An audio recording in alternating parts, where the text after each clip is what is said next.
Și ca să vedeți că m-am informat cine v-a făcut rău, haideți să vă cânt și eu un plugușor făcut special pentru dușmanii Universității Craiova. Vă rog să mă ajutați. Aho, aho, copii și frați, voi suporteri, vă adunați lângă bradul de Crăciun să avem un an mai bun, că în anul ce-a trecut numai rele ați avut. Pentru diavolii cei răi, ia mai mânați, mai flăcăi!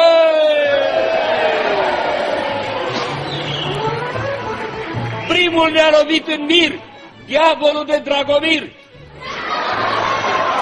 Un oltean pârât în lume care face mereu spume. El e dracu cel spurcat, de când măsa l-a pătat.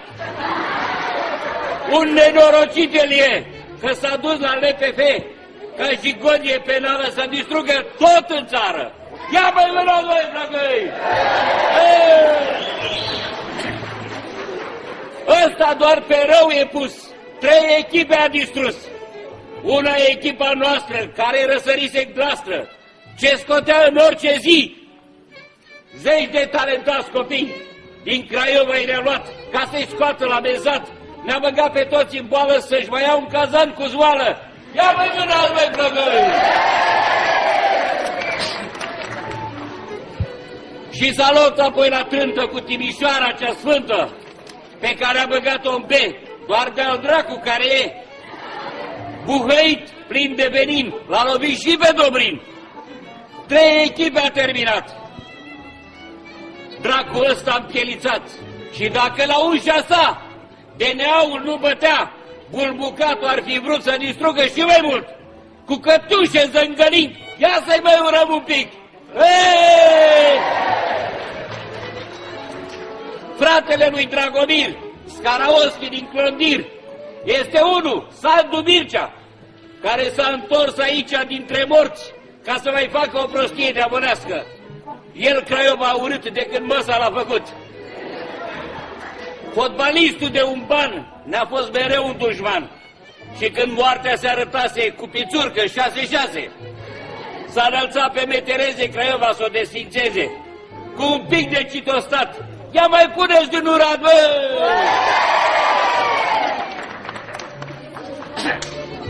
Și în aceste sărbătoare să le facem și o urare. Lui Sandu și Dragomir să mănânce numai știri, precum porcii din coteț, și să aibă părul creț, doar pe limbă și în nas, că atât le-a mai rămas. Să le stea sarmaua în gât, să nu mai vorbească atât, și dacă e tot urare, să le moară la intrare. Să se chinuiască, frate, doar târându-se pe coate, ca un șarpe blestemat că ei ne-au desființat. Dar acum că s-a înserat, să mai punem din urat pentru diavole ăștia 3, ia mânați din zurgălăi!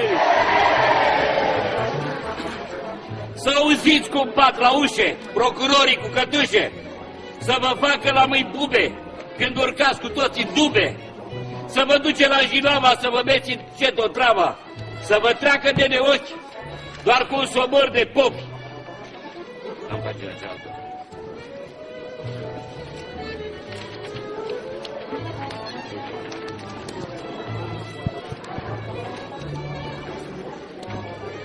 Că ați distrus dintr-o prostie chiar simbolul din pănie și ne trec acum fiorii, căci uniți toți trădătorii ne-au înfipt cuțitul în spate într-o zi și într-o noapte. De asta merită acum să le arătăm un drum, drumul către pușcărie. Solomon deja îl știe. Să se ducă braț la braț și în loc de un cârnat să mănânce un pulan de la domnul gardian. Să vină la vorbitor doar un surd și cu un chior și să primiți la pachet doar pantofi fără șiret. Să aveți mersul legănat ca o damă din palat și de Paști să vă luați mielul de unde o vrea domnii Titelu. De urat va mai ura, însă vine DNA, braț la braț ca să vă ia. Iar acum, chiar fără bani, noi vă zicem la mulți ani. Și așa, ca o urare, să-i petreceți la răcoare. Ia mai mâna! Edi, moșule, cât ți-a luat să scrie acest plugușor? Ăsta l-au scris Craioveni. mi l-au dat aseară, de asta n-am putut să spun pe din afară. Și mai... Dane, moșul vostru a surprins pe toată lumea. Mă bucur că am reușit să organizăm acest eveniment. Mulțumim celor care au făcut posibil acest eveniment și chiar și în condițiile acestea mă bucur că atâta lume a venit aici. Urări pentru cei de la ligă, de la federație, le-a făcut moșul. Tu ce?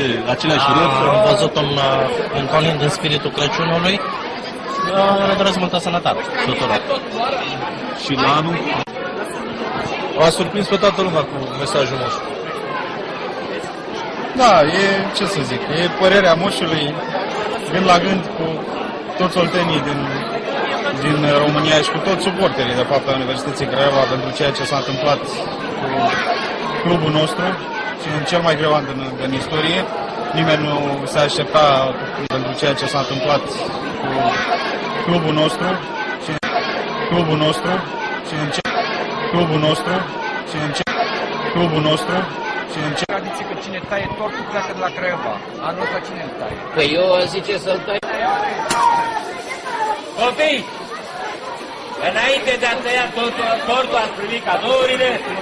Vreau să văd și eu dacă știți imnul Universității Craiova. Hai să-l cântăm. Imnul Universității Craiova. Hai să-l cântăm. 1, 2, 3 și... Hai! Mă, nu știți niciunul imnul. Hai, cine dă tortul? Hai, Țigane! Țigane! Hai, curaj! Mai încercăm o dată, da? Cine dă tortul? Cristi? Tonul, dă-i cu tonul ăla. Lasă că aveți timp. Aveți timp.